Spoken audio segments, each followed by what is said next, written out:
오늘 아침 저희에게 주시는 말씀은 역대상 28장 5절부터 10절입니다. 역대상 First Chronicles 28장입니다. 역대상 28장 5절부터 10절까지의 말씀을 봉독해 드립니다. 하나님의 말씀을 봉독합니다. 여호와께서 내게 여러 아들을 주시고 그 모든 아들 중에서 내 아들 솔로몬을 택하사 여호와의 나라 위에 앉혀 이스라엘을 다스리게 하려 하실세. 내게 이르기를 내 아들 솔로몬 그가 내 전을 건축하고 내 여러 뜰을 만들리니 그는 내가 저를 택하여 내 아들을 삼고 나는 그 아비가 될 것임이라. 저가 만일 나의 계명과 규례를 힘써 준행하기를 오늘날과 같이 하면 내가 그 나라를 영원히 견고케 하리라 하셨느니라. 이제 너희는 온 이스라엘 곧 여호와의 회중에 보는 데와 우리 하나님의 들으시는 데서 너희 하나님 여호와의 모든 계명을 구하여 지키기로 하라. 그리하면 너희가 이 아름다운 땅을 누리고 너희 후손에게 끼쳐 영원한 기업이 되게 하리라. 내 아들 솔로몬아, 너는 내 아들의 하나님을 알고 내 아비의 하나님을 알고 온전한 마음과 기쁜 뜻으로 섬길지어다. 여호와께서는 뭇 마음을 감찰하사 모든 사상을 아시나니 내가 저를 찾으면 만날 것이요 버리면 저가 너를 영원히 버리시리라. 그런즉 너는 삼갈지어다. 여호와께서 너를 택하여 성소의 전을 건축하게 하셨으니 힘써 행할지니라. 아멘. 하나님의 말씀이었습니다. Good morning. 좋은 아침입니다. 우리 한번 또 양손을 가슴에 얹고 두 번 외쳐보죠. 나는 하나님의 특별한 사랑을 받은 사람입니다. 두 번 합니다. 나는 하나님의 특별한 사랑을 받은 사람입니다. 나는 하나님의 특별한 사랑을 받은 사람이다. 믿습니까, 여러분? 예. 한번 또 외쳐보죠. 하나님을 기쁘시게, 예. 사람을 행복하게. 네. 원래 시리즈 말씀을 전하려고 했는데요. 오늘 성찬식이 있기 때문에 소명자의 삶, 본문을 근거로 해서 소명자의 삶이라고 하는 제목을 가지고 말씀을 나누려고 합니다.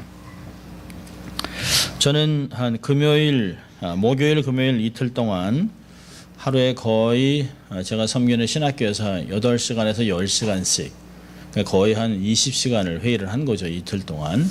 엉덩이에 그 곰팡이가 날 것 같은 그런 느낌이 있었습니다. 정말 마라톤 회의를 했고요. 새롭게 이 사회가 바뀌면서 학교가 어떻게 나가야 될지 방향성이나 전략회의, 긴급하게 다룰 문제들을 다뤘습니다. 그러다 잠시 이제 10분 정도 휴식을 취하는데요. 그러니까 이제 머리에서 막 열이 나죠. 뚜껑이 열리기 직전이죠. 그런데 그 아리조나에서 온 선교사님 한 분이 전화로 이렇게 그 셀폰으로 신삼국지라는 걸 보고 있었어요. 신삼국지. 갑자기 조조 이야기를 하는 거예요. 조자가 어쩌고 저쩌고 막 하는데 전 또 중국어를 전공을 했기 때문에 귀가 막 열리는 거예요. 이게 갑자기 이런 이야기를. 그런데 이제 보여주더라고요. 그런데 한국말로 나와요. 그래서 이상하다. 그 중국 삼국지면 중국말로 나와야 할 텐데. 근데 이제 그 한 시리즈가 100회 정도 된다고 그래서 되게 길다라고 생각을 했습니다. 중국 사람들한테는 여전히 이제 4대 문학 중에 하나이기 때문에 지금도 삼국지에 대해서 논하기를 합니다. 한국에서는 어떤 회사에서는 삼국지를 읽은 사람과 안 읽은 사람을 반으로 나눈다라고 얘기를 합니다.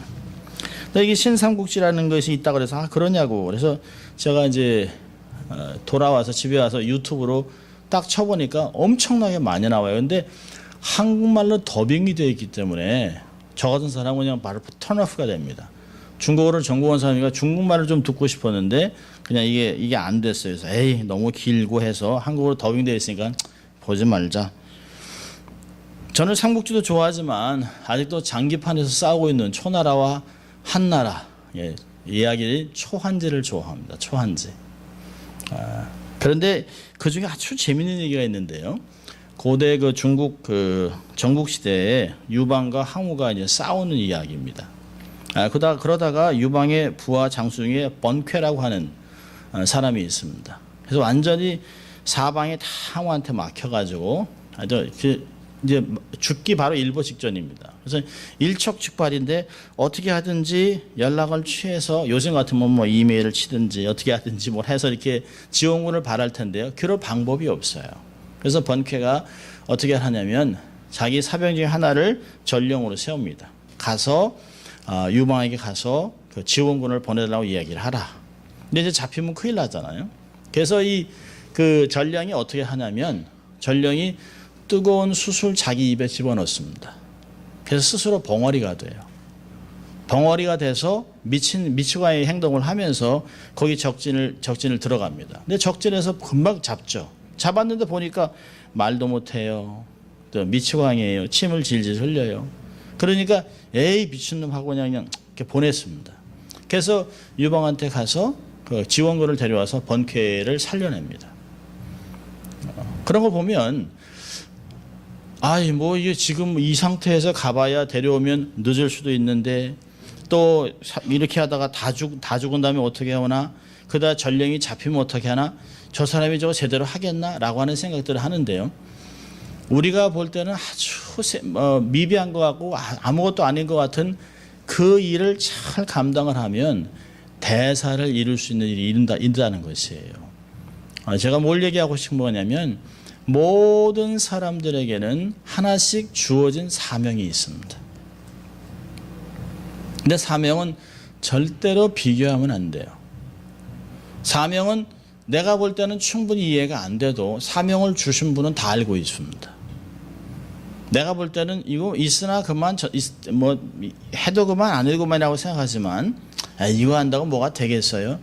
내가 뭐 열심히 한다고 하나님 나라가 뭐가 되겠습니까? 내가 열심히 한다고 뭐 큰일이 변하겠어요? 반드시 변합니다. 내가 감당해야만 되는 일이 반드시 있어요. 그걸 우리는 소명이라고 얘기를 합니다. 근데 우리에게 세상에서 주는 소명이 아니라 하나님이 주는 소명이기 때문에 이 소명은 우리가 이해하지 못해도 우리가 다 알지 못해도 우리가 준비 안 된 것 같아도 하나님이 하신 것을 하라고만 하면 하나님이 다 이루어 주신다는 것이에요. 절대로 주위 사람과 비교하면 안 돼요. 다른 사람과 비교하는 것부터가 잘못되어 있는 것이에요. 내가 다른 사람하고 비교할 수 없잖아요. 쌍둥이도 지문이 달라요. 세상에 똑같은 사람은 한 명도 없습니다. 똑같은 사명을 갖고 있는 사람은 한 명도 없어요. 목사가요 다 똑같이 신학교육을 하죠. 똑같이 졸업식을 하죠. 똑같은 교수한테 배웠죠. 그런데 사명이 달라요. 어떤 사람은 선교지에, 어떤 사람은 LA, 어떤 사람은 필라델피아, 어떤 사람은 뉴욕에 각자 다른 곳에서 다른 사역에서 사역을 감당하는 것을 보게 됩니다. 어떤 사람들은 어려서부터 내가 뭐가 되겠다라고 자기의 소명을 잘 알고 있는 사람들도 있어요. 저희가 자랄 때 성장할 때만 해도 가정사를 이렇게 기록하는 게 있어요. 집에 냉장고가 있느냐, 뭐가 있느냐, 뭐 요즘 같은 거 이게 안 됩니다만은 냉장고 있느냐, 자동차 있느냐, 전축이 있느냐 이렇게 쭉 하는 게 또 있었고요. 호구조사 같은 거 있고. 그리고서 무엇이 되고 싶은가를 발표할 때가 있었습니다. 그럼 대개 저희 때는 그냥 무작정 대통령, 뭐 나는 커서 대통령이 되겠습니다. 뭐 나는 뭐 장군이 되겠습니다. 뭐 이런 거예요. 성장 과정에서 경험을 하는 사람도 있고 얻는 사람도 있지만 어릴 때부터 이렇게 되겠다고 하는데 대개가 아직은 성숙하지 못하기 때문에 그냥 큰 그림, 부모들이 얘기하는 뭐 이런 것들을 이야기할 때가 있습니다. 대개가 존경하는 스승한테 영향을 받기도 하고 책을 읽다가 그렇다 이게 내게 부르심이라 깨달을 때도 있지만 하나님을 통해서 기도하다가 받는 때도 있습니다. 저희가 성장할 때는 국민교육 헌장이라는 게 있습니다. 국민교육 헌장. 예, 1968년부터 94년까지 반드시 외워야만 했습니다. 그래서 사실 뭐 그게 길지는 않았어요. 그게 박정희 대통령, 전 대통령 혼자서 만든 게 아니라 48명의 사람들과 함께 국문학자들이 교육이 얼마나 중요한가를 생각해서 국민들에게 다 외우게 한 것이에요. 그래서 국민교육 현장은 그냥 달달달달 외웠습니다. 근데 그때는 못하면 그냥 맞는 거예요. 주로 맞습니다. 뭐 어떤 때는 뭐 쓰레빠로 맞기도 하고 주먹으로 맞고 뺨도 맞기도 하고. 근데 그때는 선생님들이 때리는 거를 가서 학교에서 맞은 걸 부모한테 얘기하면 부모들이 되게 맞을만 하네. 요즘은 이제 선생님들한테 찾아와서 선생님 멱살을 잡고 합니다만은 옛날에 그러지 않았습니다. 하여튼 뭐 그래서 우리가 다 민족 중에 역사를 갖고 다 태어난 사람들이에요. 근데 하여튼 못 외우면 참 뭐 어려움을 당하기도 했는데 사실은 지금은 다 잊어버렸습니다. 세상에 많은 사람들이요, 개인적으로, 공동체적으로, 국가적으로 다 소명을 갖고 있어요. 근데 세 종류의 사람이 있습니다. 소명을 귀하게 여기고 충성되게 감당하는 사람이 있어요. 또 한 사람은 무슨 소명이야, 내가 느낌대로 살면 되지 하고 아무 상관없이 살아가는 사람이 있어요. 세 번째 사람은 소명을 가볍게 여깁니다. 소명이 있다는 건 알지만 가볍게 여기고 계속 고민을 해요. 이렇게 해도 좋고 저렇게 해도 좋고 이렇게 합니다. 그러니까 대개가 세 번째 사람이 제일 어렵습니다. 양다리를 거치고 있기 때문에 굉장히 어렵습니다. 크리스천 중에서도 하나님이 우리에게 부여한 소명이 있는데 그것을 망각하고 살아가는 사람이 너무 많습니다. 근데 오늘 질문은 그런 것이에요. 여러분들은 소명이 있습니까? 네, 당연히 있죠. 소명이 뭔지 아십니까? 그 소명을 감당하며 살고 있습니까? 그 질문이 우리에게 오늘 아침에 여러분들에게 하는 것이에요. 근데 하나님이 주신 소명은 이 땅에서 얻는 소명들하고는 달라요. 책에서 얻을 수 있는 것이 아니에요. 하나님만이 아시는, 하나님만이 갖고 있는 큰 원대한 그림, 큰 그림 속에 내가 한 부분을 차지하고 있는데요, 나는 몰라도 그게 없으면 하나님의 나라가 안 돼요. 큰 그림이 안 됩니다. 모든 사람이 다 중요하고 반드시 해야만 되는 것이 옵션이 아닙니다. 해도 그만 안 해도 그만이 아니라 하나님의 소명은 반드시 감당해야 됩니다. 자, 오늘 본문을 보면, 오늘 본문은 하나님의 사람이 자기의 인생의 마지막입니다. 제일 마지막 때에 아들 솔로몬에게 당부하는 말이에요. 만조 백관을 쫙 세워놓고 하나님이 얼마나 위대한 분인가를 이야기합니다. 역대상 28장 29장은 하나님이 얼마나 위대한 분인가를 이야기하고 있어요. 그러면서 만조 백관들에게 우리 힘으로 한 게 아닙니다, 하나님이 하셨습니다. 그리고 하나님이 많은 아들 중에 솔로몬을 왕으로 택하셔서 하나님 나라를 세우고 그를 왕의 자리에 세워 놓았습니다라고 이야기를 해요. 그러면서 하는 이야기가 뭡니까? 그 아들에게 9절과 10절에 내 아들 솔로몬아, 너는 반드시 이렇게 살아야 한다. 개인적으로 얘기한 게 아니에요. 공적으로 하나님의 권위를 가지고 그 아들에게 공적인 유언을 하는 겁니다. 우리는 어떻게 이런 이야기를 할 수 있을까? 우리는 죽어가면서 무슨 얘기 할까요? 박씨한테 빌려준 천불 받아라. 아니면 뭘 해라. 뭐 이런 얘기를 할 수 있는데, 여기서는 하나님을 어떻게 소명을 감당하고 하나님이 부르신 소명을 어떻게 감당할 것인가를 아주 정확하게 말하고 있습니다. 하나님이 내게 부여한 사명은 이런 것이다. 이런 것을 감당하기 위해서는 이렇게 해야 된다라고 얘기하고 있습니다. 쉽게 얘기하면 하나님의 소명을 아들에게 부여하고 있습니다. 자, 소명받은 자의 삶은 어떠해야 될까요? 특별히 저는 9절과 10절을 보려고 하는데요. 그 전에 먼저 5절과 6절을 보면 6절에 이런 이야기를 합니다.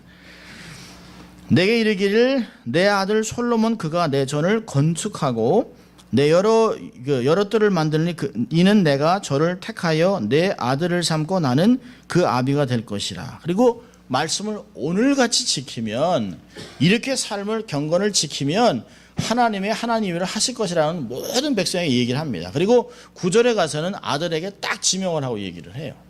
그러니까 모든 사람이 다 듣습니다. 공적으로 하나님의 비전을 부여하고 있습니다. 자, 소명을 받은 자의 삶은 어떠해야 될까요? 9절에 이렇게 얘기합니다. 네 아들 솔로몬아, 너는 내 아비의 하나님을 알라. 다 대단한 메시지를 전하고 있습니다. 소명자의 가장 중요한 삶이 뭘까요? 하나님을 아는 것이에요. 그런데 여기서 다윗이 하는 얘기가 뭘까요? 그냥 하나님을 알라는 게 아니에요. 전능하신 하나님을 알라는 것도 아니에요. 내 아버지, 내가 평상시에 아버지의 삶을 통해서, 나의 삶을 통해서 나타나는 하나님, 그 언약을 지킨 하나님, 나를 이렇게 위대한 사람으로 만들고 너를 허락하신 그 하나님을 알라는 것이에요. 여러분, 아무나 얘기를 못하는 것이죠. 여러분, 다윗이 어떤 사람일까요? 자기의 아버지 집에서 8째 말째입니다. 이세도 그 말째라고 이렇게 어머니가 누군지 모를 정도의 삶의 사람이에요. 형들도 동생을 함부로 치게 했습니다. 전쟁터에 자기에게 떡과 치즈를 갖다 주러 온, 위험을 무릅쓰고 온 동생에게 여기 뭐하러 왔냐고 막 그럽니다. 그렇게 가정에서도 동네에서도 인정을 받지 못했는데요, 하나님만 그를 인정했습니다. 그리고 그를 기름 부어 왕으로 세웠습니다. 그래서 자기가 얘기를 해요. 내가 아비의 젖양을 지킬 때 하나님이 나를 택하여 이스라엘의 목자로 삼아주셨다. 왕으로 세웠다는 것이에요. 그리고 평생을 살아오면서 자기가 고백한 하나님을 시편 23편 1절에 얘기합니다. 여호와는 나의 목자시라 내가 부족함이 없다. 대단한 이야기를 하고 있습니다. 여러분 29장으로 가보세요. 한 장을 넘어가면 앞으로 가면 29장이 있는데요. 29장 11절 12절에 하나님의 주권에 대해 고백합니다. 우리 한번 같이 읽어볼게요. 여호와여, 광대하심과 권능과 영광과 이김과 위엄이 다 주께 속하여 사오니 천지에 있는 것이 다 주의 것이로소이다. 여호와여, 주권도 주께 속하여 사오니 주는 높으사 만유의 머리심이니이다. 부와 귀가 주께로 말미암고 또 주는 만유의 주자가 되사 손에 권세와 능력이 있사오니 모든 자를 크게 하심과 강하게 하심이 주의 손에 있나이다. 아멘. 하나님의 절대 주권, 생사화복, 부귀영화는 다 주의 손에 있다는 것이에요. 이걸 삶으로 경험한 사람이 다윗입니다. 자기 아들에게만 얘기하는 게 아니에요. 만조백관 모든 백성이 다 들을 수 있도록 하나님의 주권을 이야기합니다. 이렇게 얘기했던 사람을 사도행전 14장 22절에 하나님이 내 마음에 합한 자라고 얘기하는 것이에요. 내가 다윗을 만났으니 그는 내 마음에 합한 자요 그를 통하여 내 뜻을 이루겠다라고 사도행전에서 이야기하는 것이에요. 하나님과 다윗이 얼마나 친밀한 관계를 누렸을까요? 광야에 있으면서 하나님을 바라보고 자기를 살려주신 13년 동안 계속 사울의 손에서 도망다니는데 하나님이 기가 막힌 방법으로 자기를 보호하세요. 기가 막힌 방법으로 원수의 손에 자기를 건져내요. 한 번도 자기가 힘들고 어려웠지만 늘 하나님의 은혜 가운데 삶을 살았던 다윗이 이제 왕이 되어서 얘기하는 게 노년을 다 삼고 온 나라를 통치하면서 많은 나라에서 조공을 받는 대왕이 되었습니다. 그 대왕이 자기 아들에게 내 아버지의 하나님을 알라고 얘기하고 있습니다. 사실 표현이 아주 재미있습니다. 내 하나님이 나의 하나님이라고 안 그래요? 너의 아비 하나님을 알라고 얘기해요. 너 아비의 하나님을 알라. 얼마나 멋진 말입니까? 우리가 우리의 자녀들에게 이런 말을 해줄 수 있다면 얼마나 우리의 죽음이 행복할까요? 아버지의 삶에서 나타난 하나님을 너희는 알아라. 여러분이 알라라는 단어가 뭘까요? 알라는 지식을 얘기하는 게 아니에요. 그냥 어떤 그 머리로 아는 것이 아니라 삶을 통해서 피를 흘리며 배운 경험을 얘기합니다. 삶의 한 패턴이 되라는 것이에요.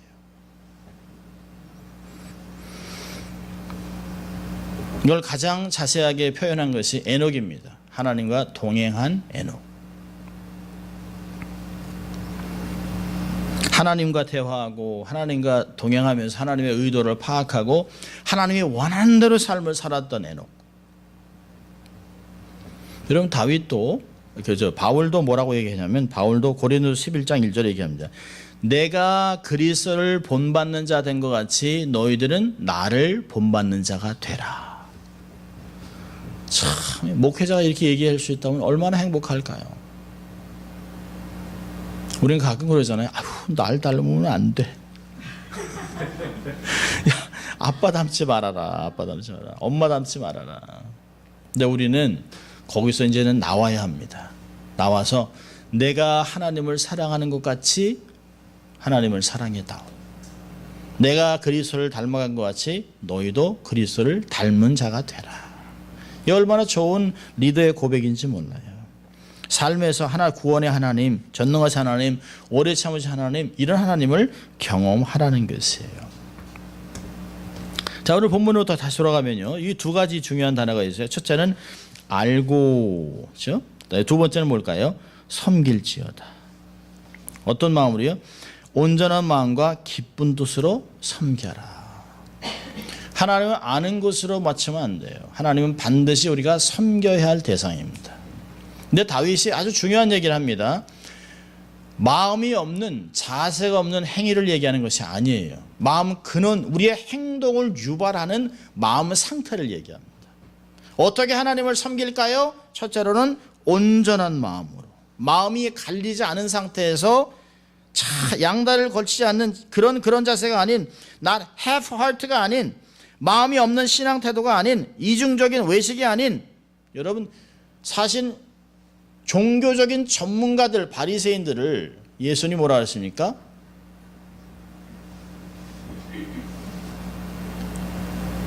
외식하는 자들이라고 그랬어요.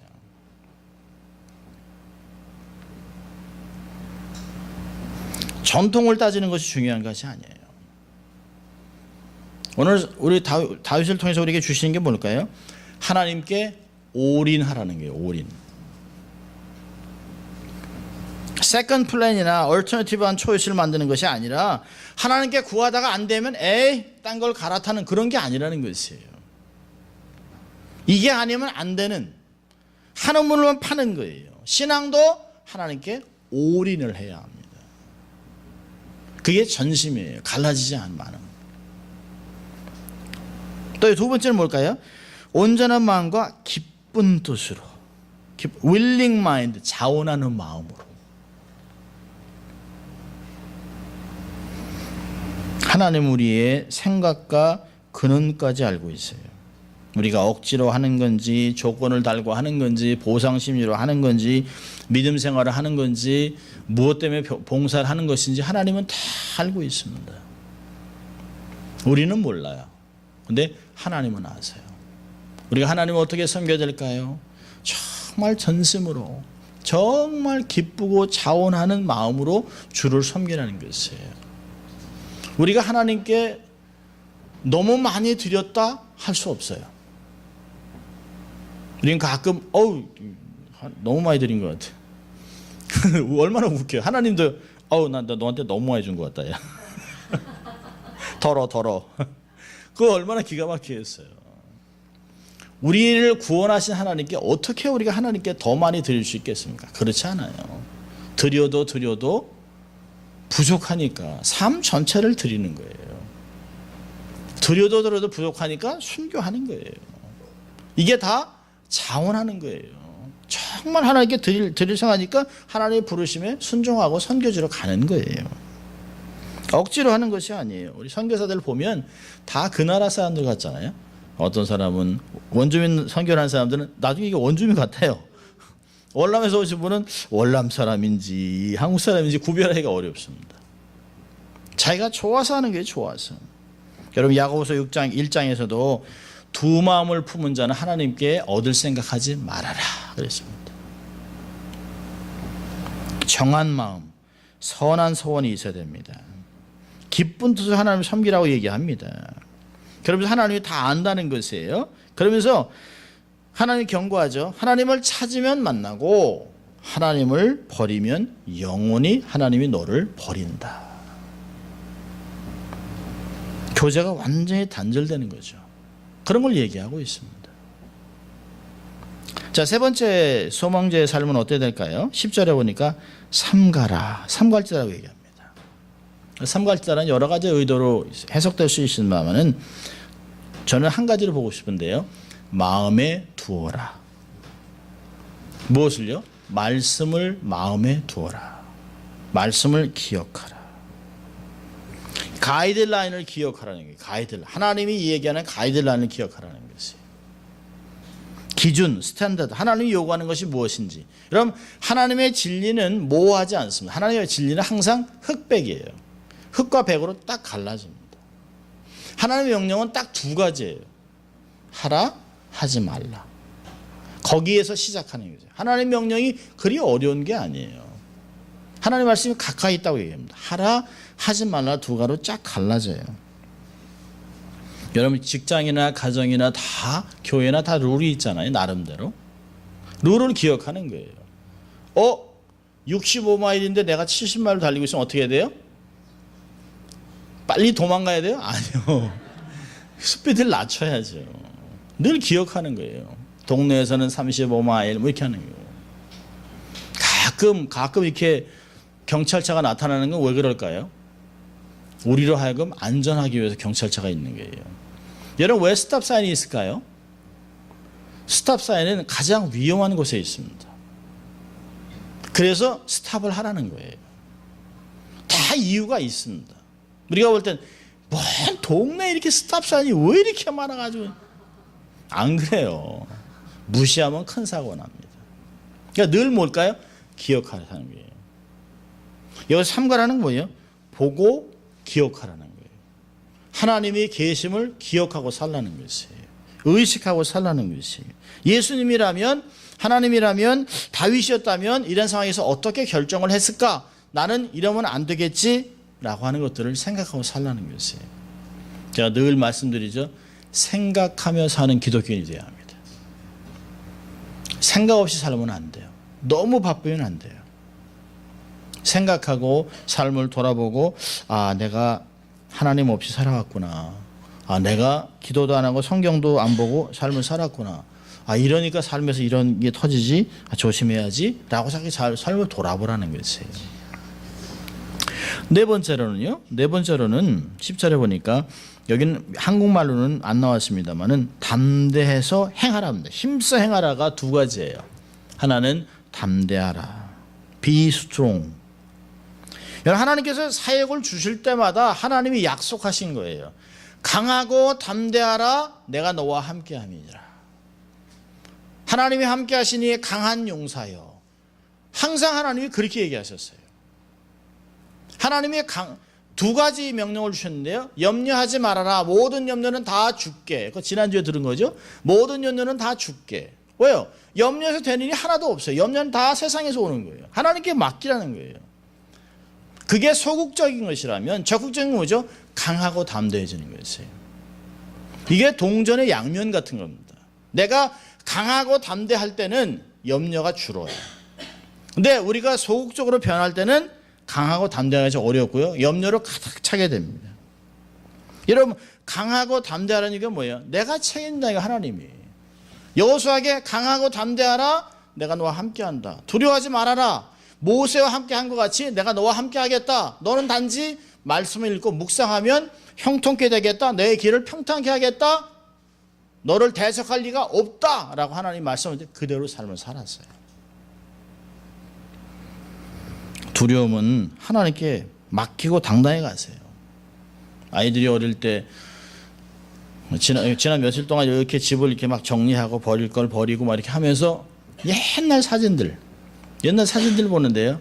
그 아이들이 막 요만할 때, 그 비전교회 이제 막 그 비전교회에서 막 좀 시작했을 때, 이제 막 주일학교에서 모였을 때, 뭐 아이들 이제 아주 어릴 때, 뭐 나건이가 2살, 뭐 3살 이럴 때 사진을 봤는데요. 머리가 삐쭉 서가지고 그래서 뭐 까불고 돌아다니고. 근데 까불고 막 돌아다녀도요. 이렇게 막 해도 위험한 건 또 알잖아요. 근데 그 길을 지나갈 때는 아빠 손을 딱 잡죠. 그리고 당당히 건너갑니다. 왜? 아빠가 차를 막아줄 걸 아니까. 그게 신앙입니다. 하나님께 맡기고 우리 부모님께 맡기고 하나님 손 잡고 그냥 걸으면 되는 거예요. 걸으면. 모든 건 하나님이 책임져요. Go for it. Charge. 그 얘기를 하잖아요. 하나님이 책임지기 때문에 가라는 거예요. 요단강을 건너라는 것이에요. 홍해를 건너라는 것이에요. 두려워하지 말라는 것이에요. 하나님이 갈릴 거기 때문에. 하나님이 여리고성을 무너뜨릴 것이기 때문에 걱정하지 말고 가라는 거예요. 내 힘을 하려고 하는 게 아니라 하나님이 하시니까 라고 하는 것들을 기억하라는 것이에요. 다섯 번째로는요. 힘써 일하라 라고 하는 힘써 일하라. 맡겨진 일이 무엇인지 정확하게 깨달고 알았으면 힘써 하는 것이에요. 여러분, 성공의 반대말은 뭘까요? 포기입니다. 포기. 실패가 아니에요. 안 하면 성공도 못해요. 열심히 하라는 것이에요. 뭐든지 열심을 내라는 것이에요. 내가 여기서 왜 있는지, 뭘 하고 있는지, 나를 향한 하나님의 뜻이 무엇인지 기억하라는 것이에요. 여러분 20절을 보세요. 20절에 이 말을 합니다. 그 아들 솔로몬에게 이르되 너는 강하고 담대하게 이 일을 행하고 두려워 말며 놀라지 말라. 내가 여호와의 전 역사의 모든 일을 마칠 동안에 여호와 하나님 나의 하나님이 너와 함께 하사 내게서 떠나지 아니하시고 너를 버리지 아니하시리라. 아멘입니까? 하나님께서 함께 하세요. 맡겨진 사역이 끝나기 전까지는 절대로 하나님이 떠나지 않아요. 하나님 버리지 않습니다. 내게 맡겨진 사역이 끝나기 전까지는 절대로 죽지 않습니다. 얼마나 놀라요. 생사화업이 하나님께 달려있는데요. 하나님이 맡기신 일은 반드시 이루어집니다. 아멘. 하나님이 일을 맡기셨기 때문에 하나님이 책임지는 것이에요. 우리가 할 일은 내게 맡겨진 일을 최선을 다해 하는 것이에요. 하나님 부른 소명이구나. 내가 내 자리를 지킨다. 내가 기도한다. 말씀 본다. 내 일을 한다. 하는 거예요. 여러분 1등으로 달리던 사람이 언제 2등, 3등으로 떨어지는 줄 아세요? 달리기 하다가 이렇게 보다가 떨어지는 거예요. 요다가 좀 보다가 막 달리다가 누가 오나 하다 휙 지나갑니다. 지는 거예요. 비교하지 마세요. 하나님께서 사역을 맡겨주실 때는 건강도 주세요. 또 재물도 주세요. 사람도 붙여주세요. 때가 중요한 것이에요. 그 때를 기다리는 것이에요. 그때까지는 내가 최선을 다하는 것이에요. 내가 할 수 있는 역량을 갖고 최선을 다하는 것이에요. 난 하나님을 얼마나 체험하고 살고 있는가? 나는 정말 하나님을 잘 섬기고 있는가? 내게 맡겨진 일은 뭘까? 나는 왜 여기 왔을까? 여러분 세상에 우연은 아무것도 없어요. 세상이 자꾸 얘기하는 우연히 만났네. 우연히 왔다. 아니요, 그렇지 않아요. 내 발걸음은 하나님이 인도하시는 것이에요. 하나님이 이곳에 있게 하셨어요. 이곳에 뿌리를 심어 놓으셨어요. 이곳에서 뿌리를 내리게 하셨어요. 이곳에 하나님을 만나게 하셨어요. 하나님의 일을 감당하게 하셨어요. 나는 나이도 많은데요. 할 일도 없는데요. 아니요. 여기 있는 게 하나님의 일입니다. 내 자리에 서 있는 것이 하나님의 일이에요. 거기서부터 하나님의 일은 시작되는 것이에요. 여러분이 배를 타고 있는데 우리 한 길로 가잖아요. 선장이 이렇게 배를 운전해서 갑니다. 배를 이렇게 항해해 갑니다. 내가 할 일은 뭐죠? 그냥 가만히 있는 거예요. 가만히. 배 타고 있는 거예요. 배 타고 열심히 뛰어서 배가 가는 게 아니에요. 하나님이 하신 이 교회는 큰 항공모함 같은 것이에요. 하나님 운행하세요. 그러면 여기서 신앙을 즐기세요. 신앙을 기뻐하세요. 그리고 여기에서 만족하세요. 하나님의 일을 감당하세요. 하나님이 반드시 일을 이루어 가실 것이에요. 우리의 일은 하나님이 작정하셨어요. 하나님이 행하실 거예요. 우리의 소명을 감당하기로 결정하면 모든 책임은 하나님이 다지십니다. 그럼 속에서 하나님을 경배하고 하나님의 뜻을 이루어가는 여러분 될 수 있기를 주의 이름으로 축원합니다. 기도하겠습니다. 하나님 아버지 감사합니다. 오늘도 저희를 말씀으로 초청하시고 예배자로 부르셔서 하나님의 소명자로 삶을 살아갈 수 있도록 인도해 주신 주님 감사합니다. 우리가 평생 그렇게 삶을 살아 하나님 앞에서 강하고 담대하고 일을 감당하는 가운데 하나님의 역사를 이뤄가는 하나님의 증인이 되는 저희들 될 수 있도록 주님 축복하여 주시옵소서. 감사하고 예수님 이름으로 기도합니다. 아멘.